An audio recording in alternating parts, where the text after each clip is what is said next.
Welcome to Greatness Mindsight. I am Dr. Aisha Al-Sheikh. I'm a medical scientist and researcher turned therapist, coach, mentor, and business entrepreneur. Greatness Mindsight is a podcast that brings you motivational and authentic messages from incredibly inspiring and extraordinary people, where I dive in and deconstruct their mind to explore different aspects of their lives, from entrepreneurship and leadership to motivation, fears, and how they overcame their struggles, tackled their inner demons, and overcame adversity.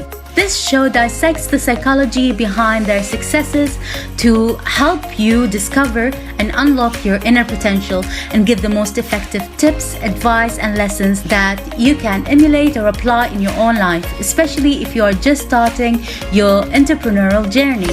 Each week, I bring you an inspiring and extraordinary person, so keep yourself updated with the latest episodes by subscribing now to this podcast.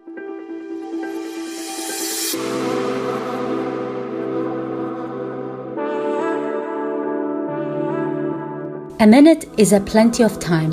Think of how much you can achieve in 1 minute. You can call someone in 1 minute. You can text someone in 1 minute. You can post in 1 minute. You can email in 1 minute. Think of how much you can achieve in 1 minute. Now apply that to business and think how much you can achieve in 1 hour, then in 1 day, then in 1 year, then in 10 years. Time is just a perception to quantify progress. You are the only person who can quantify your own progress. By Luis Evitt.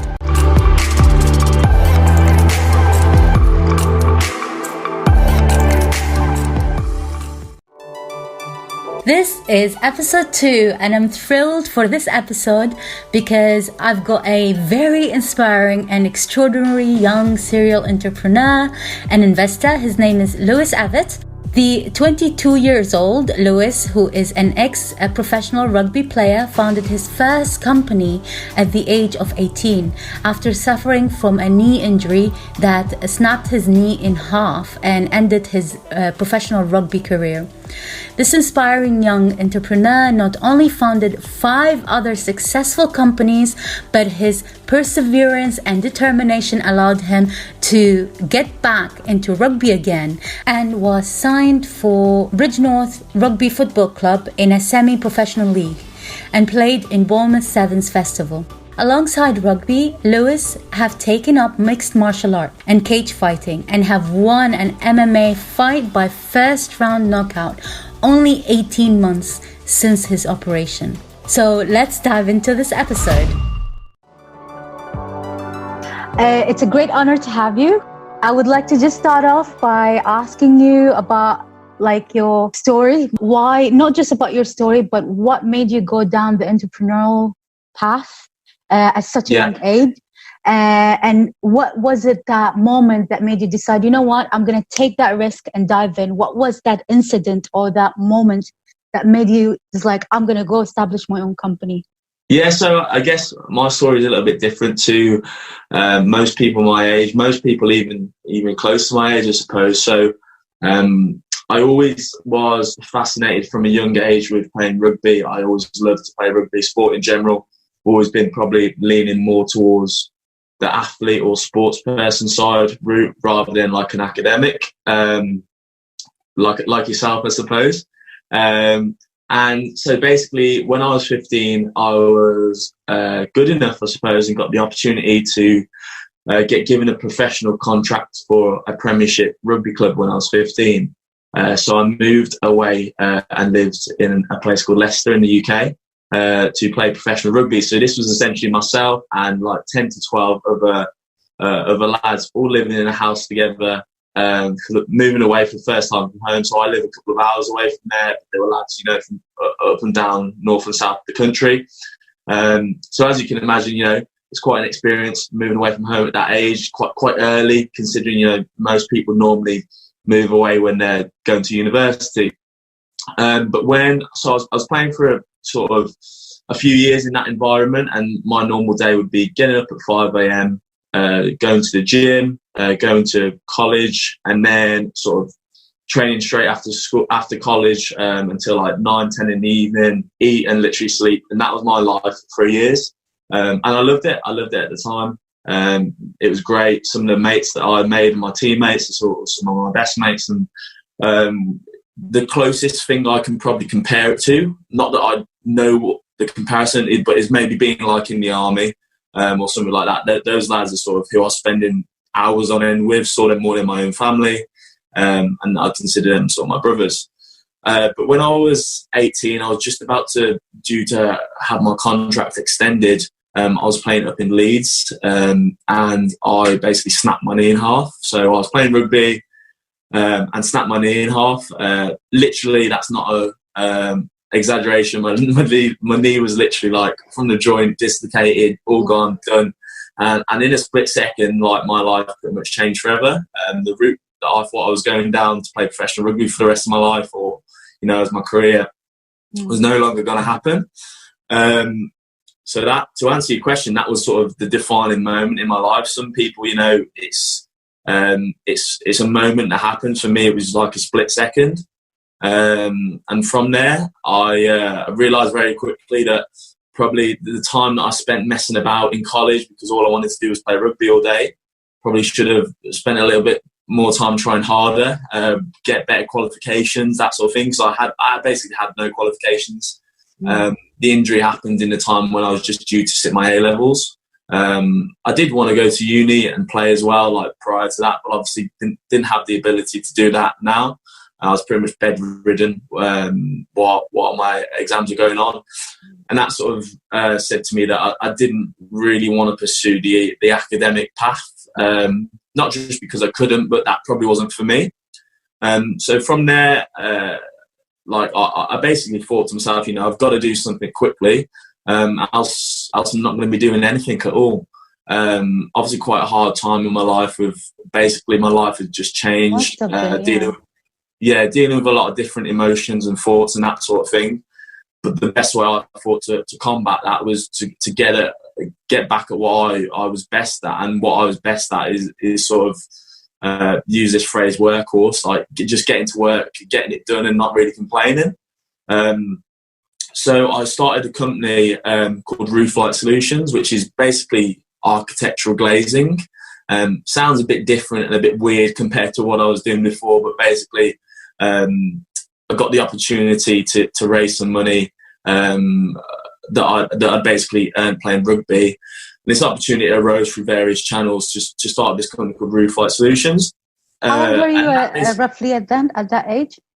How old were you? I was 18 at that time. Wow. So I was literally sitting in bed, not able to walk after my operation, with a laptop, just thinking, what can I do to make money? I looked at everything. That's amazing. I looked at the get rich quick schemes, like, you know, Forex, stuff like that. And I just thought, you know, it's not for me. I need to try something a bit more substantial and build it up. And Roof Light Solutions runs to this day. It's pretty autonomous, runs from scratch. And that was pretty much the business that allowed me to gain the capital and cash flow to invest in various other ventures. I'd consider myself a bit of a serial entrepreneur. And that, in a nutshell, without going into any more detail, is sort of my life so far. From that point, defining point, I'd probably say now it's probably the best thing that actually ever happened to me. And I wouldn't change it for the world now, because I'm much happier doing what I'm doing now than probably what I would have been playing rugby. That's impressive. You know, sometimes things happen to us in life just to redirect us in the right way, in a way. It's amazing what you just told me, the story, and how you actually went from really being bedridden, just on your laptop, trying to actually figure things out rather than just rely on other people and just give up.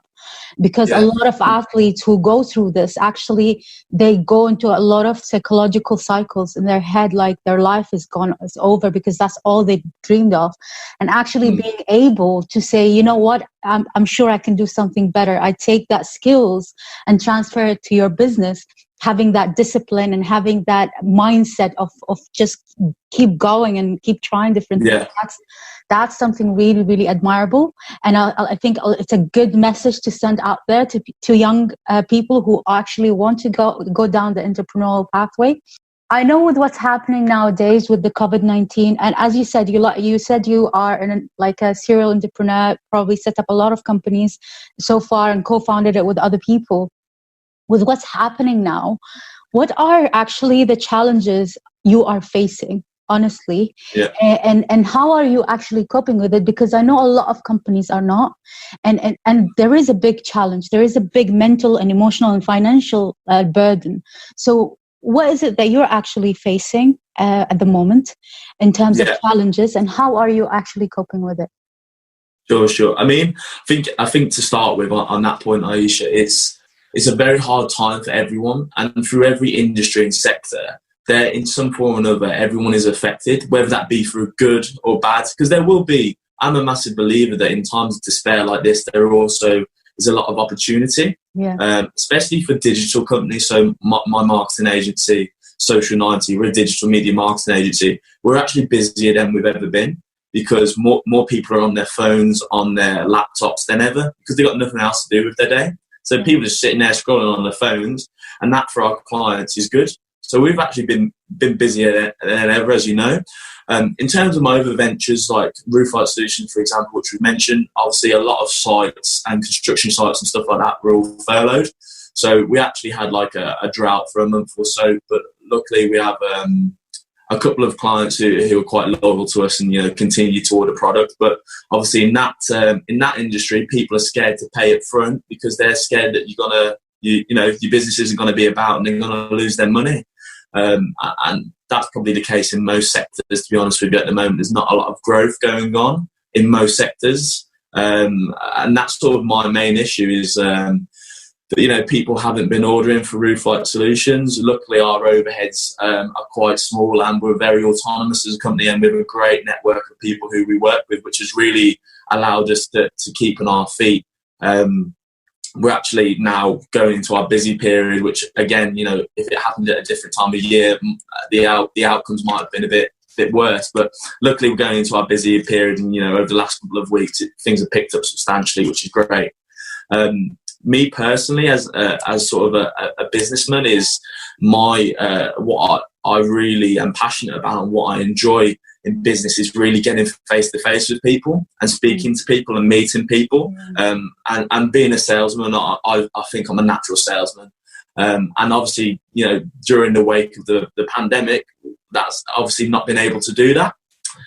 Even on Zoom, you're never going to get the same benefit on Zoom call or something as you would in being face to face with a person. That's just human nature. So I'd say personally, that's the biggest barrier, not being able to link up with people face to face. So that's what you've been basically. So some of your business is going well, taking the opportunity of the pandemic, and it's actually growing, while the other side of other business is actually going down, but you're actually coping with it because of some loyal customers you had in the past, which is really good, as many people are not, but it's still, there's a lot of struggle and people are trying to get out and find other solutions for their businesses. One question, I consider you as a leader. I consider you as a leader for your age or youth, or even as a business entrepreneur who is at your young age and actually established this company. Mentally, when you're on social media, do you feel the pressure of putting yourself, being the best out there and leading the people? Or how do you cope with it, and how do you actually improve yourself to becoming a better leader to yourself? So what do you actually do? So that's my question to you. Sure. So I suppose most of the qualities that I've got as an individual are very much made from what we touched upon earlier. I was very young age, I moved away from home, had to get independent very quickly. I'm extremely close to my family. I'm extremely close to my mum and dad. And they obviously, their qualities rubbed off on me quite a lot. But in terms of sort of the leadership qualities and whether I've developed those at such a young age, it was very much a case of I had to develop them. Otherwise, I wasn't going to be able to be successful. I'm an extremely hungry and avid person. I want to do well for myself. I won't settle until I do well for myself. And that's sort of why I think I have those qualities instilled in me, because I won't settle for less. And I am a big believer of you really do need to stand out from the crowd in the world we live in at the moment. there will always be someone who is trying harder than you, who's developing ideas or skills or being more progressive than you. And if you don't keep up with the crowd, you're gonna just get swallowed up in the white noise of the world, basically. So that's sort of why I think I've got those skills. Is, as I said, very passionate and hungry person. You have to go out and develop those skills if you don't have them. Do you feel the pressure, though? Do you feel the pressure that you have to be a leader? Oh, yeah, 100%. I mean, one of the biggest questions I get asked for Social 90 is, if it's so easy growing a social media, how come I don't have 100 followers? I've had people ask that me before, and it's not a case of that at all. I don't want 100,000 followers, because 100,000 followers, a lot of stuff comes with that. And I for sure, feel the pressure, especially from my close friends. Henry, as you know, I've got a massive pressure. He'd tell me that this is stupid, but I've got a massive pressure of someone his age who I know, he's my best friend to start with, but he looks up to me a lot. So I've got a massive pressure to meet certain standards and expectations that I set for myself, but then also what other people set for me. Because, if you're doing what I'm doing, and it's not to, be confident or blow or be arrogant or anything like that, but if you were my age and achieved what I've achieved, I've got a high standard that I set for myself by the time I'm 30, by the time I'm 40. And I'm pretty sure that other people will set that bar for me. And if they don't, I believe in my mind, if they don't see me meeting that, I'll be a bit of a disappointment.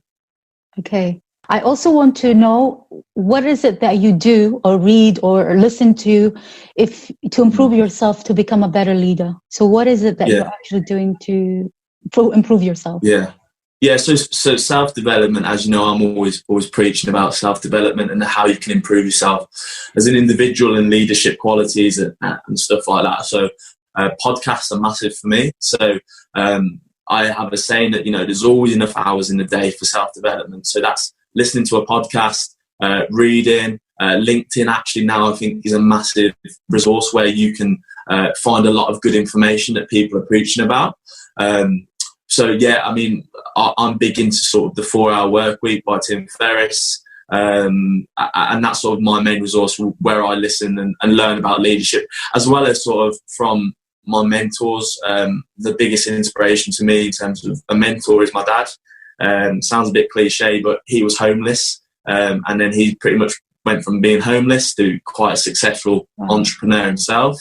And he's basically installed quite a lot of the leadership qualities that I have today. So, he's the first person I'm on the phone to if I need advice or to know something. That's amazing, actually. Thanks for actually sharing that, because it's nice to find out what people think about how do they, their understanding of leadership, where they draw their ideas from.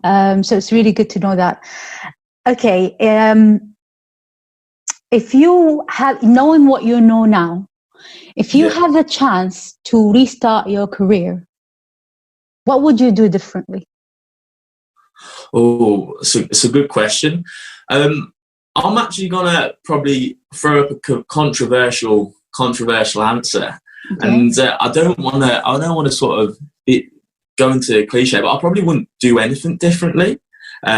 Purely because I'll put my hand up. I'm the first one to say I've made a lot of mistakes. And sometimes people view mistakes as they shouldn't be made, or they try to eliminate any possibility of them happening. And when I say mistakes, I've made big mistakes. I've made mistakes that have cost me both a lot of money, friends, that sort of thing. But in terms of would I do those mistakes differently, or would I try not to make them? I'd say no, because another one of the things I sort of try to live my life by, mistakes are great, like absorb them because you learn from them.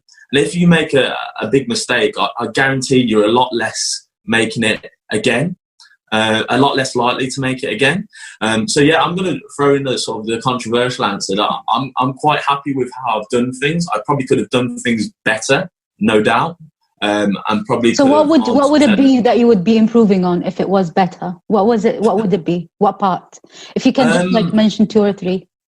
I think I've been quite naive sometimes with people who I've worked with. That's probably, I won't mention 2 or 3, but that's probably the main one. Is I've probably, my biggest thing is being quite naive with people, and probably giving people the benefit.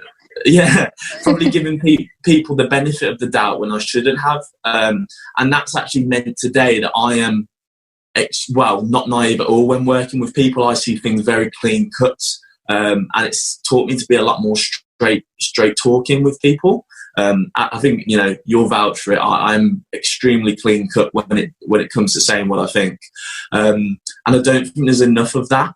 And that sort of comes back to this point where I've let people take a proportion of my success when they haven't really deserved it. And it's actually been, I've had a couple bad business partners who obviously won't mention their names, but I'm sure if they're listening to this, they'll know that I'm on about them. I've had a couple bad business partners who I wish that I would have never got involved with. And if I were to do things differently, I would say, rather than rushing into things, take a bit of a backward step. Because I'm very much rush, you know. If it looks good on the surface, it must be good.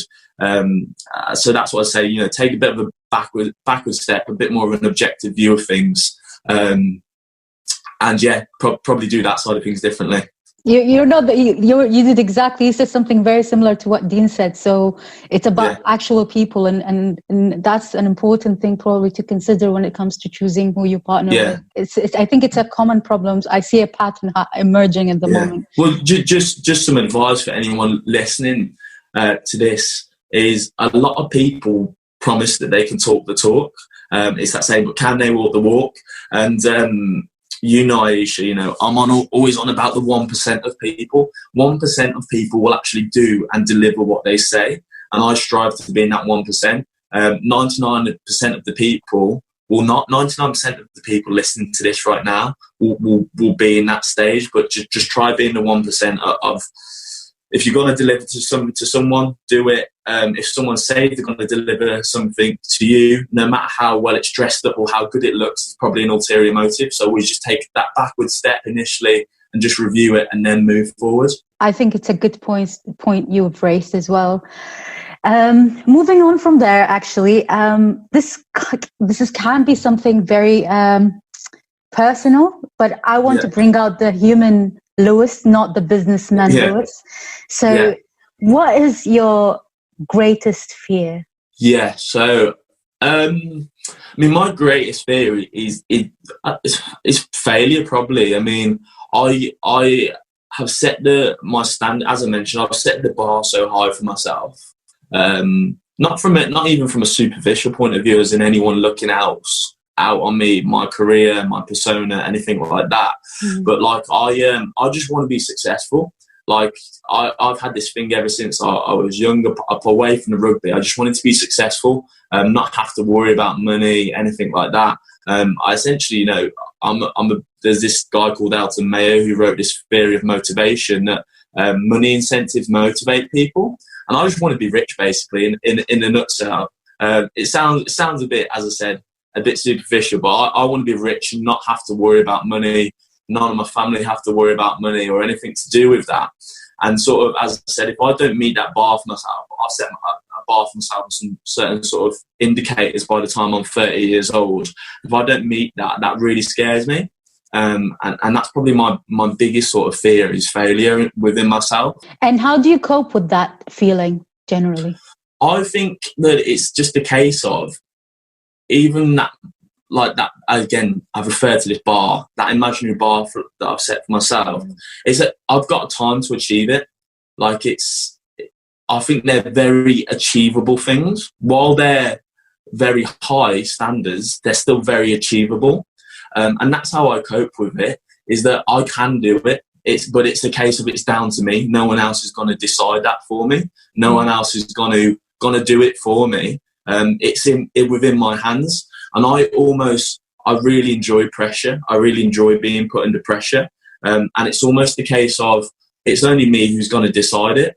And I almost thrive off the case of, well, if it's only me who's going to decide it, it's in my hands. And I enjoy that sort of pressure. So that's probably how I cope with it. It's sort of a catch-22 where got this one side of things, you know, the fear of failure, but I've got this other side of where I sort of enjoy that pressure, and they revolve around each other in this balance. So basically the pressure makes you thrive in a way. It makes you do stuff. Yeah. 100%. And I think that's how most people who are successful and good at what they do, you have to have that quality. That's a good quality to have, and also something to consider for other people who are probably listening to this. Everyone has got self-doubt, even you, even me, everybody. When you start something new, when you start your own business, and for you, when this self-doubt creeps in, you know, when you start feeling like you start doubting yourself, doubting your ability, what do you say or do to yourself or do to get out of that? I mean, I think it's a very good point, because as you said, everyone has some point of self-doubt. You might still have it, you know. Well, I mean, I come across as probably one of the most confident people you'll ever meet, but on the surface, that is just the surface. Everyone obviously has demons that they're dealing with, and little things that are going on inside their head. I think that the best way to deal with it sometimes is, you know, take yourself away from the situation. As I said, I'm extremely close to my family, have a great network of people behind me, have great friends, still enjoy being very active with sport and that sort of thing. So if it's me, if I'm just having a real bad day at work, for example, which is mainly where most of my problems come from, I don't really have any massive issues in my personal life, but if I'm just having a bad day at work, I'll just cut it. It doesn't matter if it's 11 o'clock in the morning, 3 o'clock in the afternoon. I'll just cut it and draw a line under it. I'll go outside, I'll go for a run, go for a cycle or something, or take the dogs for a walk, and that's really what helps me clear my mind and sort of move on. Yeah. So basically you tell yourself, I need to do something, instead of like reliving that kind of thought pattern in your head. Yeah, I mean, as I said, like, you could almost associate it to this point about mistakes is, I don't see the point with me personally, how I deal with it, dwelling on things. If something goes wrong in my day, or if I'm feeling, you know, particularly under pressure, or that, you know, something's particularly getting on my back, I just draw a line under it, because ultimately my opinion is, you know, things are always going to go wrong. Things are always going to make you feel a certain way. But there's only so much as an individual that I can control personally. And I think if I'm doing everything to control what I can personally, but it's still not going my way, things aren't going my way, you may as well just cut a line under it and walk away from it and deal with it tomorrow, if that's what it takes, or deal with it next week or next month or next year, or don't deal with it at all, which would probably go against what you'd advise. But that's my opinion. You know, if you can't win with some things, only so much is within my control, but what I'll do is the maximum amount to maintain the control. I actually like that. I'm not sure if you're familiar with imposter syndrome. It's basically, I don't know whether you've struggled with it. It's a phenomenon that occurs to high achievers. So people, even doctors, scientists, everyone, where you feel like you're a fraud, like someone will discover you very soon because you're not good at something, and you feel like, many people do. It's a natural phenomenon. It's just a fear of feeling not good enough to fulfill the job for the people's expectations. So it's a natural fear that people go through. It's called an imposter syndrome, but it's not real. But it's just, this is the feeling you get from inside. So have you ever struggled with that, actually? I think actually for sure. I mean, one of the things I really have tried to build the foundations of my business on is customer support, and really doing the right thing that's by our customer. It's important to me that if someone is parting with their hard-earned money or resources or whatever you're getting from them in sort of in response to the service that you're giving, that you provide them with real value. And I think that can be a massive issue with people who are really passionate about their businesses. Is that if you're not providing someone when they're paying you essentially with the utmost quality service, even things, if it's out of your control, that can really personally, like me, get me down. I think there's always, I mean, you mentioned like being a fraud or that sort of thing. I mean, there's always an element of, any salesman will tell you, of being able to not lie or anything like that, but you've got to bend the odds in your favour if you're a salesman. But there's a line in which you take that. Do you know what I mean? Yeah. And I think sometimes in this world, especially that we live in today, there's a lot of things going on where people cross that line. And I'm always very conscious that I'd never want to cross that line, because I ultimately, as the founder as well, you know, if any of the people I were to employ were doing this, I'd be extremely annoyed with them. But as a founder of a business, I'd always want to make sure that people get that maximum satisfaction. And we're really truthful about what we do. That's important, because there's too many scams going on. There's too many frauds going on in the world, and people don't need it, basically.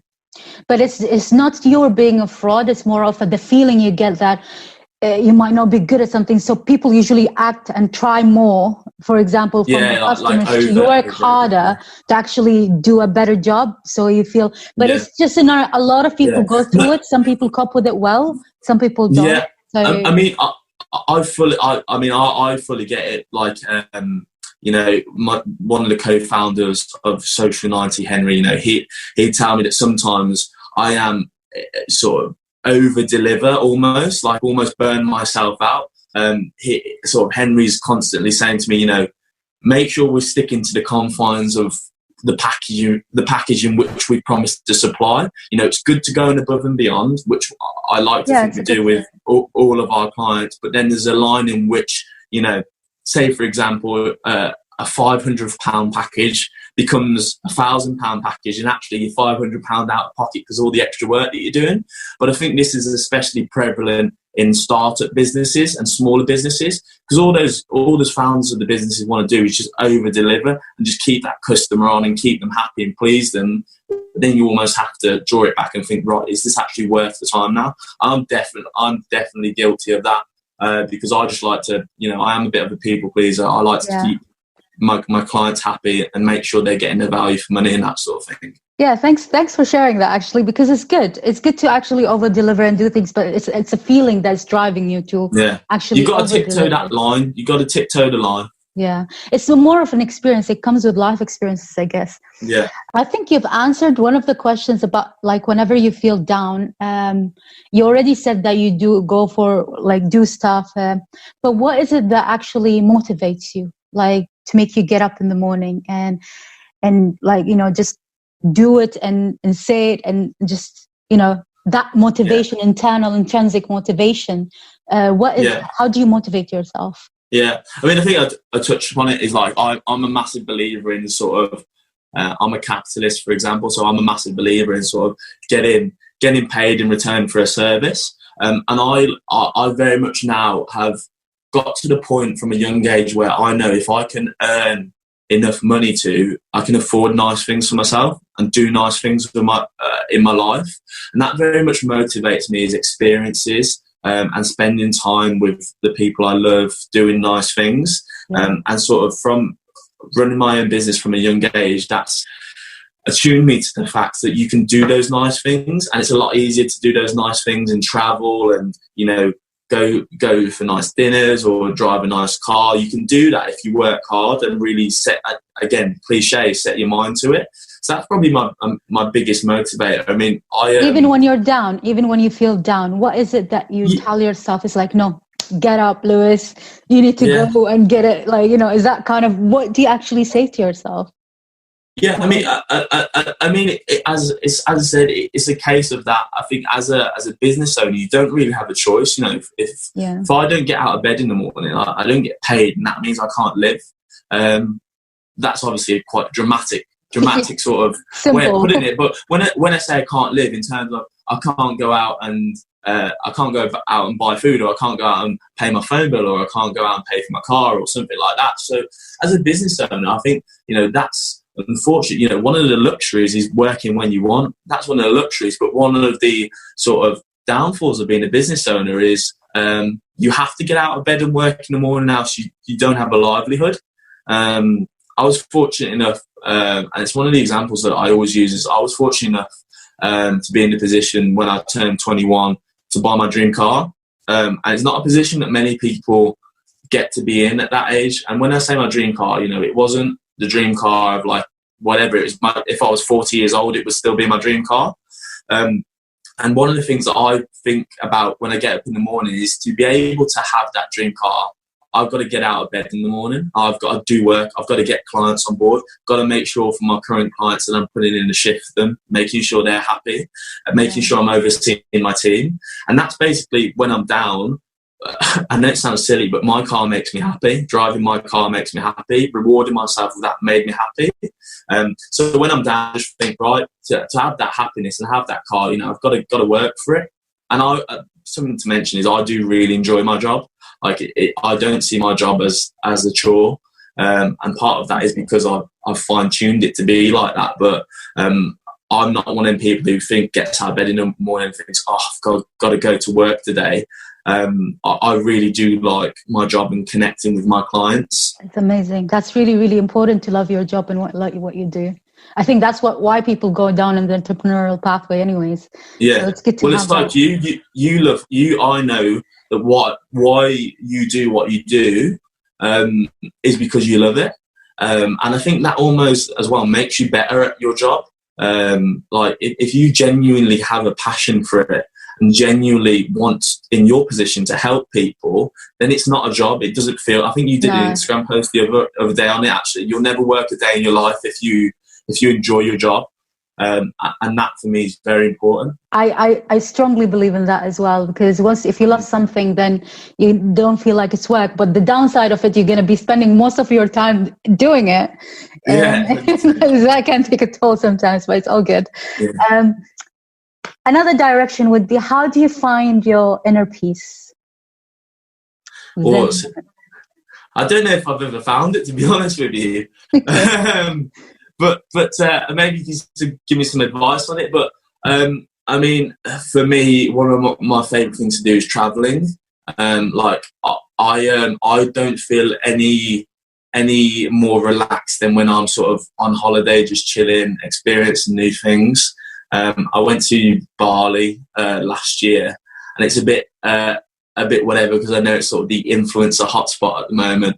But like, I literally had the most fun in Bali than I've ever had before. Like, just felt the most relaxed and chilled out. Just for like, especially because the time difference there, when most of my clients were awake, I was asleep. So sort of I was dealing with things sort of a day ahead or a day behind, the way you want to look at it. But yeah, sort of traveling for me, like I'm no happier than when I'm on holiday. So what I mean is, like, for example, if you had a chaotic day, how do you go and just get yourself in relaxed state or peace? Yeah. Like, some people meditate, some people go walk in nature. Yeah. Some people sing, I don't know, like they find some people pray. So for you, what is that? I wouldn't say that I have like a particular ritual or something like that.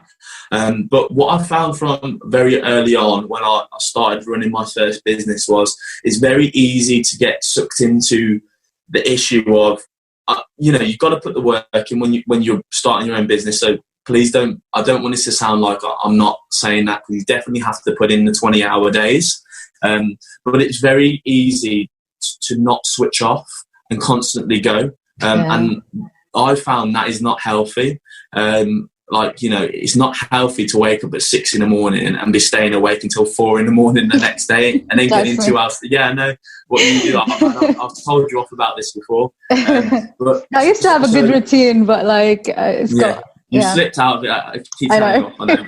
But you need to be able to, and it's very much, I approach it as a skill, to be honest with you. And it's a skill that you develop from experience, like you said, but you very much need to be able to draw that line and say, right, from this time, I'm not answering any more emails. I'm not taking any more calls. I'm switching off.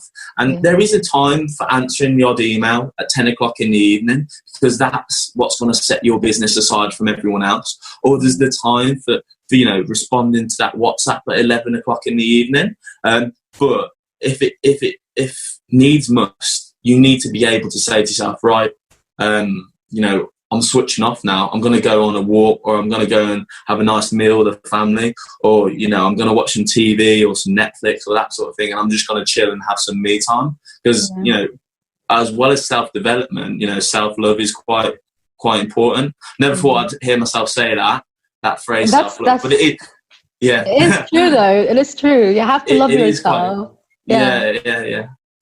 Do you think you found your life purpose and passion? I don't think it's an ongoing process for you. Yeah, I was about to say, I don't think I've found my life purpose, because I still think, even though I feel like I've achieved quite a lot in terms of my path, I probably don't think that I've achieved my life purpose just yet, because I don't really know what that is. Maybe it'll become apparent in the coming future. But I mean, what I would say is I'm happy doing what I'm doing. I feel like every day when I get up, I'm happy. Even during the current circumstances, it sounds silly, but personally, my mental well-being and my mental health, for me personally, hasn't been too much affected. I've actually enjoyed being at home and spending time with the family. Enjoyed going and taking my dog on a walk every day, that sort of thing. So at this moment in time, I'd say I probably haven't found my purpose, but I don't think that's necessarily a bad thing. Yeah, it's a journey anyways. Exactly. People go through. Since you are running multiple businesses and also have a probably personal life and a health, so how, as a startup entrepreneur, how do you actually balance all that, or there is no pattern to it? So my question, so because it's really hard to juggle. A lot of people are not juggling this very well, but he seems to be having it kind of in a good way. So how do you do it? What do you do? I mean, I'm by no means do I think that I have all the answers. And I think everyone's got their own way of doing things that works for them and that they're most efficient in.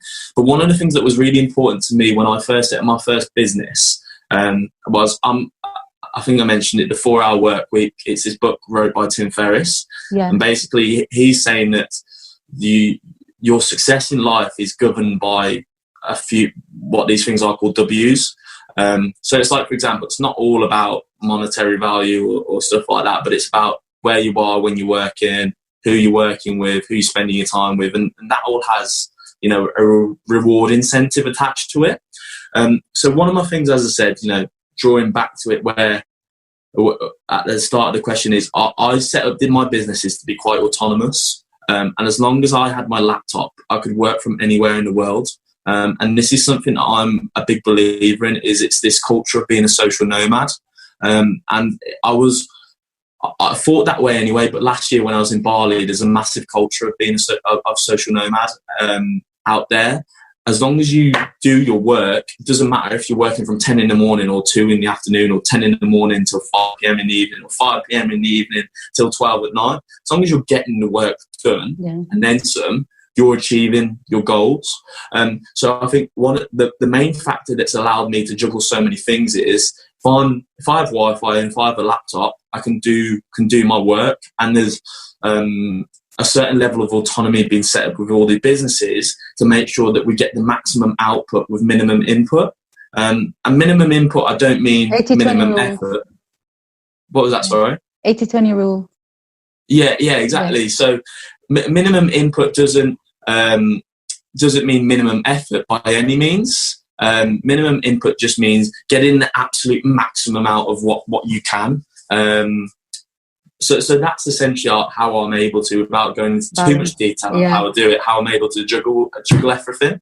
That's a good way of looking at it. So everyone's got a different way of looking at it, but it's nice to know your kind of way of how you're juggling that. There's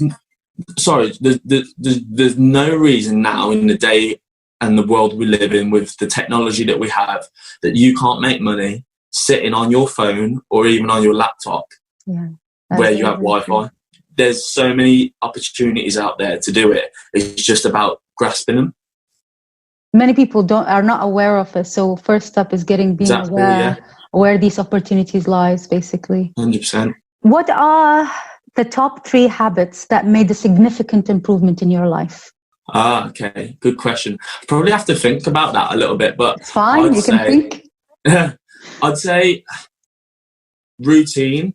Like, don't be sporadic within your routine, especially working from home a lot because of obviously coronavirus pandemic. Routine, definitely. Get yourself in a routine. Realise that there are a lot of hours in the day to achieve stuff. So, you know, you'd be surprised. I mean, iPhone actually has a setting now where you can see how much time you're spending on the screen. But you'd be surprised how much time in your day you'll spend about messing about on, like, flicking through Instagram or flicking through Twitter or Facebook, or like just scrolling. Time. Yeah, just wasting time. There is so much time in your day that you can achieve stuff. So routine, number one. Number two, not wasting time on irrelevant things. So we have one of the rules within my business is that 1 minute is a lot of time. You can achieve so much in 1 minute. You can send an email. You can schedule I'll say this on digital marketing perspective, but you can send an email in 1 minute. You can schedule a post in 1 minute. You can get a client on board in 1 minute. You can call someone in 1 minute. You can tell someone you love them in 1 minute. You can hug someone in 1 minute. You can That's amazing. Yeah, you can do so much stuff in 1 minute. So think how much you can do in 60 minutes. Think how much you can do, in 8 hours of a working day, in 10 hours, in a day, in a week, in a month, in a year. And that's really one of the foundations that we have within sort of Social 90. It's literally one of the rules that we have written up on our wall. That's an amazing rule. That's an amazing way to put it out there and to think about how you're going to spend your day. I was going to ask you in terms of like people who are still starting out, as basically entrepreneurial tricks that you discovered that kept you focused on day-to-day schedule on a busy day. What would be entrepreneurial tricks that you might have discovered aside from the one you just told me, because that's habits? But yeah, sure. I mean, one of the things I'd say is to keep you focused and productive. Yeah. In terms of being focused and productive, I'll just switch my phone off. Like, if I know that no one's going to call me or I haven't got any meetings, I'll just switch my phone off. Like, it's the biggest distraction, having the phone next to you, especially in the world we live in, because I know it's my job, but there are so many distractions in terms of social media. Social medias are literally built to be addictive. So switch your phone off or put it on mute or something like that. So people can still get hold of you if it's urgent, but switch your phone off. Number two, I'd say, is get really good at speaking to people and being a people person. A lot of the time, people say, "Oh, I'm not a people person," because they think it's cool to say that, or they think it's like cool or funny to say that they're a bit of a grouch or they're a bit unsocial. There's a thing at the moment that people say they're not social or anything like that. Not people person. Yeah, not a people person. But if you want to be successful, I'm telling you that you need to be a people person. You need to get to know people and how people work and how people think. I was reading an article by this guy called Chris Voss, who is basically an ex-FBI negotiator. And he teaches people how to negotiate for his company called Black Swan Group now. And basically, he was saying that negotiation a lot of the time is not about two opinions. It's not about me versus you, for example. It's actually about me firstly having my opinion, but then understanding your opinion first. And then there's that middle ground, and getting you to understand the middle ground, not getting you to understand my opinion. And that comes back to this people person skill, is you can do a lot by being a people person. You'd be surprised how much you can achieve by just generally being able to hold a conversation with someone. And you'll also be surprised by how many people can't do that, and the lack of what I'd ascertain as life skills people don't have. So that'd be sort of point number two. And then point number three is be the best at what you do. And if you're not, strive to be the best at what you do. Tell the customer what they want. Whatever product or service you're selling or marketing, is if you're the best at it, you're literally taking the decision out of the customer's hands as to why they should choose someone else as opposed to choosing you. I am fully under the belief that you shouldn't try to do something if you don't intend on being the best at what you're doing. If you're setting up a business selling I don't know, what's the most random inanimate object, bricks or something to build a house. If you're setting up a business that's going to sell bricks, why are they the best bricks? Why should people use them to build their houses as opposed to someone else who sells bricks or something like that? So that would be point number 3. Strive to be the best, because 9 out of 10 times, if you strive to be the best, you will be the best. And that just, as I said, eliminates any doubt in a potential customer's mind. Yeah. It's a really, really good way of like putting a good advice for someone who's an entrepreneur or starting up to be one. This is the next question is more of a personal view, is how do you actually want to change the world? And the ultimate vision for yourself, what is it? What is the ultimate vision for yourself as a human being? So on this earth, like, you feel, what is that vision of yours and what change do you want to see in the world? Sure. Tricky one, because there's a lot that change. Yeah, there's so much to choose from, but in terms of like one point, I believe offering opportunity to people who necessarily wouldn't have opportunity normally in maybe more socio and economically deprived areas. I think it's very easy for people to say that you can be anything that you want to be. And this sort of goes in opposition to what I've just said in your last question, but you can't be, a lot of the time, a lot of people can't be what they want to be. And it is rubbish when someone says that you can do anything if you put your mind to it, because you can't. Sometimes people don't have the opportunities to be able to do that. So I'd say trying to make opportunities for the more economically and socio-economically deprived people available.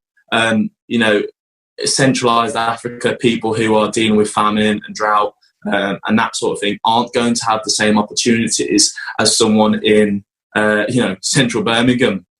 I'm not saying that people in central Birmingham don't have issues, or central London don't have issues, but they're still going to have more opportunity than those people in Central Africa. And I think that is a big sitter with me, which is why I'm involved with a company called Connex Events, which aims to offer more opportunities, knowledge and networking to more socially and economically deprived students within the UK at the moment. And that's something I hold very close to my heart. So basically you want to be able to change the world by providing opportunities to people who are deprived and don't have these kind of opportunities. Yeah, because I think there's a massive catchment of people who probably slip through the net, who don't reach their full potential because they don't have the opportunity to.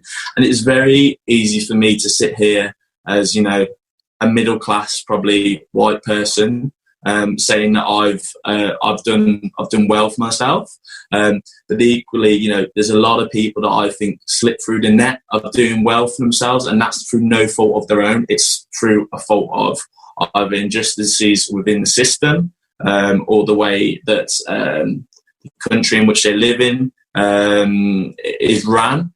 I think, if I were to snap my fingers and be able to change something tomorrow, it would be to ensure that opportunities are available for everyone, no matter race, gender, age even, because there's a massive stigma towards a young person doing well for some reason in this world. That would be sort of the main thing if I could change. I have 2 more last questions before we end. What legacy do you want to leave behind? What is it? Have you ever thought of that? Like, what is it that you want to leave behind? I'm not too, never really thought about it, to be honest with you. Like, legacy is a big thing. Like, when I think of legacies, like, I think of, I don't know, like the Roman Empire or things like that, massive things. But I suppose the legacy can be actually quite a small thing that just makes a difference. But I suppose it may be quite a question that's too hard for me to answer at this point in my life, because I don't think I know my purpose yet, as we said before. So therefore, I don't really know my legacy. But what there's something to think about, it's definitely something to think about. But what I would say is, like, as long as I'm enjoying my life, having fun, that sort of thing, spending time with who I want to spend time with, traveling where I want to travel, then in actual fact, I'm not too worried about like leaving a legacy. I just want to enjoy my life for what it is, not for what I superficially might have to leave behind. Yeah. My last question for you today. Yeah. Thank you so much for being patient and answering all these questions that I've been throwing at you. No, that you probably never thought of some of them, at least. This is probably something you probably never thought of as well. But this is something that if you were to leave Earth today, if you were to die today, okay, what are the 3 unique pieces of knowledge or wisdom you have experienced from your life that you would give to your family or people? Yeah. Okay, what would be the I think that is a very good question. Might only be able to give you a couple of things instead of 3. That's fine. But number 1 is never take anything for granted. Like that happened for me. I thought I was going to be a professional rugby player and that my life was going to be made and sorted. And then, as I said, within a blink of a second, not even that slow, probably quicker than that, my life has changed forever. And that completely set me on a different path. And I would have never have foreseen that. You know, I never would have foreseen getting injured and not being able to play professional rugby anymore. So that's number 1 is never take anything for granted. Number 2 is, you can't undo the past. So, people say live with your demons or stuff like that, but I don't necessarily agree with that. Is, just move on from your past. You can't change it. Hindsight's a great thing, but you can't change your past. There's nothing you can do about it. Everyone equally, has made mistakes, and you just got to move on from them. And number 3 is just don't maybe take every day by day. Take every day by day. Just purely because I don't think anyone, especially in the world we're living in at the moment, it's been sort of proven that you can't really predict too far ahead in the future, or you can't really make plans for 20 or 30 years time, or set out this utopian sort of paradise that you're going to be living in the next however long. Set yourself goals by all means, which is obviously what I've touched upon. But take every day by day. Don't stress out too much if you don't achieve something in the time frame that you wanted to achieve it in. As long as you're working towards that goal, the idea is you will eventually reach it. So they'd probably be my 3 little bits of wisdom. Thank you so much. That's amazing. Thank you so much for actually sharing that side of you. That probably, I don't know if you had other people ask you these questions, but no, definitely haven't. So it's good to have to drill that side of you and find out more. Is there anything else you want to say to add? And also, can you tell the people how to get in touch with you or reach out to you? Is there a specific thing you favor, some way of contacting you? Yeah, sure. So no, just to start with, I've never had those sorts of questions asked. So it's actually I feel like it's given me a lot to think about answering them actually. It's probably would have liked to give a little bit more thought into a couple of them. So no, it's given me a lot to think about. People can follow me on social media through Social90, which is at S90 Media. Or they can add me on LinkedIn, which is just Luis Evitt, LuisEvitt. It'd be great to connect with people. And it's been really enjoyable. It's been like my first podcast. So oh wow, really okay, I didn't know that. Well, first podcast answering the questions, should we say. So it's different to be put on the spot as opposed to putting people on the spot. Thanks for that. Thanks a lot for actually sharing your thoughts. Looking forward to speak to you again in the future. No worries, guys. Thank you. Thank you for joining me today, everyone. To automatically receive the latest episode, please subscribe. And if you'd like to support the show, please share with one friend that you can help. And if you find it helpful, then please leave a review and comment on who you would also like to see as a guest in the future episodes. You can also message me directly on Instagram, Facebook, and LinkedIn at Dr. Aisha Al Sheikh at DrAishaAlSheikh. Keep working on your dreams to make them reality. And have a great morning, afternoon, or evening wherever you are in the world.